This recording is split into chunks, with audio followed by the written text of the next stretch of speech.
Hey everyone, so today's topic is traveling. It's actually probably going to sound more like a rant than anything. But anyway, to start, do you guys have friends who are travelholics, who have visited more countries than the amount of fingers and toes you have times two? Does it ever make you feel like your life is so small compared to what they've seen and experienced, and how belittling it can be sometimes? I've surrounded myself with a circle of well-traveled group of friends, which means that as a person who's only been to China when I was 14 and Florida and Canada once, I was always a lame one without any adventurous stories. Sorry, I've never jumped off a cliff into a body of water beneath. Sorry, I've never beached at the Bahamas. I've never swam with the dolphins or eaten snakes on the skewers. I love the idea of traveling. It's something I want to do, and I am doing it very soon. But I hate when talk about traveling becomes a contest of who has traveled most and who has the best stories. Whenever we have group hangouts and talk turns to traveling, and usually it's the same stories that we've heard as a group over and over again. It starts off simple.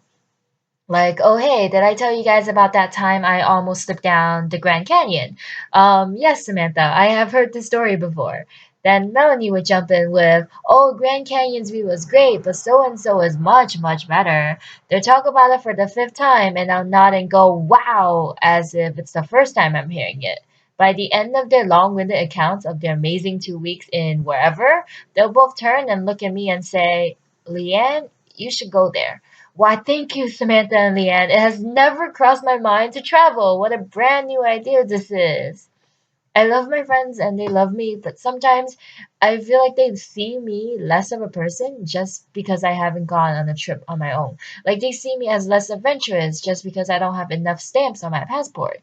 The fact that I haven't flown airlines as much as them doesn't make me boring. Yes, our lives are shaped by our experiences, but not every life-changing experience has to be like experienced outside the country that you're living in. I have had experiences that none of them had, but I never want to say to someone, so and so, you should do this because it'll change your life, and girl, your life needs changing. The point of traveling should be about your own journey. I'm happy to hear stories and see pictures, but when it becomes a competition between friends to outdo each other in experiences and then to make others feel lame and almost inferior for not having enough miles, then it becomes problematic for me. I almost don't care for their stories anymore, mostly because I'll know they'll end it with a sentiment along the lines of, you won't know unless you've traveled as much as me, or you won't know what it's like unless you've lived like that in a foreign country. Yes, you're absolutely right. I won't know until I experience it, but I do know what's happening or the gist of what will happen if I'm living by myself in a foreign country. I'm not in the complete dark, you know. You don't have to make it seem like I'm incapable of understanding.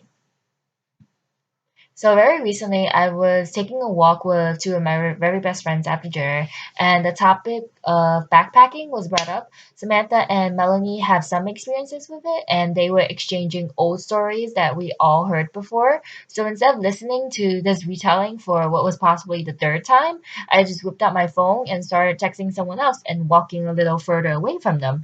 And Melanie saw that, and she was like, "Leanne, you're not even listening to us." I was a bit exasperated with that comment, so truthfully and maybe a bit snappishly, I just said, "That's because I've heard the story so many times already." And Melanie just laughed awkwardly. "Oh, I guess I did tell you the story before. It's because I don't have any new traveling stories." I know they were both excited to share their experiences with me, and when people talk about something that they're so passionate about, they forget that their audience might not feel the same way 24/7. It's how I get when I talk about books and my friends are snoozing. But when I meet people who love books as much as me, that's all we ever talk about. So my two friends are the same way. They found something they can bond over, and their shared enthusiasm can be so contagious. But like everything else, when it gets excessive, that's when it becomes repelling at the same time. Of course, after I've traveled, I want to show pictures and talk about everything as well. But I also want to remind myself that this isn't a competition. I'm not in a rush to try to beat my friends in who can fill up their passport pages the fastest, because I'll forever be the slowest.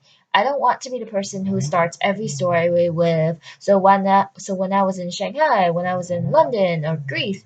I don't want to be doling out useless advice like, "Oh my God, you've got to see the view from the top of Mount Everest. It's breathtaking." I don't want to say any of that, because these are all things that a majority of people want to do and have already written down on their bucket list. It makes no sense to say it again, because if I do, I'll just be another reminder that they're not as cool as me.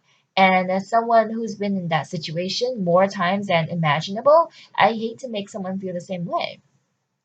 Guys, it doesn't matter where you've gone or where you haven't yet. You'll end up going places when you're ready, whether you're physically traveling or emotionally. Don't let people make you feel lame when you haven't stepped foot on all continents by the time you're 25. Because cliched or not, everyone's journey in this world is so different. You can compete all you want, but your friend who's been backpacking through Europe will never have your stories, and vice versa. I'm not going abroad just to feel included in this group.